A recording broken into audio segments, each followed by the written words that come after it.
අද උදේම ශ්‍රී ලංකාවාසී ජනතාව වන අපිට ශ්‍රී ලංකාවේ හෙළ විසිකිරීමේ ශූර රුමේෂ් තරංග ඉතාම සතුටුදායක පුවතක් ගෙනාවා. ඒ තමයි ඔහු සහභාගී වූ ස්ට්‍රාවා ගෝල්ඩන් ස්පයික් තරඟාවලියේ හෙළ විසිකිරීමේ සව්වේ රන් පදක්කම ශ්‍රී ලංකාව ඉදිරින් ලියා තියන්නට ඔහුට හැකිවීම. එනිසා මේ තරඟාවලිය කියන්නේ එසේ මෙසේ තරඟාවලියක් නෙවෙයි. ලෝක මට්ටමේ ලෝක ශ්‍රේණිගත කිරීම වල ඉහළම ස්ථානයේ ඉන්න ක්‍රීඩකයින් මේ තරඟාවලට සහභාගී වෙනවා. ඉතින් ඒ ලෝක මට්ටමේ දැවැන්තීන් පරාජය කළ තමයි පුංචි රටක් වන අපේ රටේ රුමේෂ් තරංග මේ ජයග්‍රහණය ලබා ගත්තේ. ඉතින් රුමේෂ් ඔබ කළේ එසේ මෙසේ ජයග්‍රහණයක් නෙවෙයි.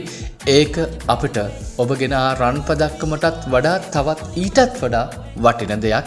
ඉතින් රුමේෂ් අපි දන්නවා ඔබ කවදා හරි දවසක ඒ කියන්නේ ඊටාම මෑත කාලයේදීම ශ්‍රී ලංකාව ඉදිරියෙන් ඔලිම්පික් රන් පදක්කමක් ලියා තබන්නට ඔබට හැකි වෙනවාමයි. ඉතින් රුමේෂ් ඒ ගමන යන්නට මේ ජයග්‍රහණයත් එක්කම ඔබට හැකි වේවායි ප්‍රාර්ථනා කරන අතර ඉදිරි තරඟාවලියේදීත් ශ්‍රී ලංකාවේ නාමය ලෝකයේ ඉදිරියේ තබන්නට ඔබට හැකි වේවායි අපි ප්‍රාර්ථනා කරනවා.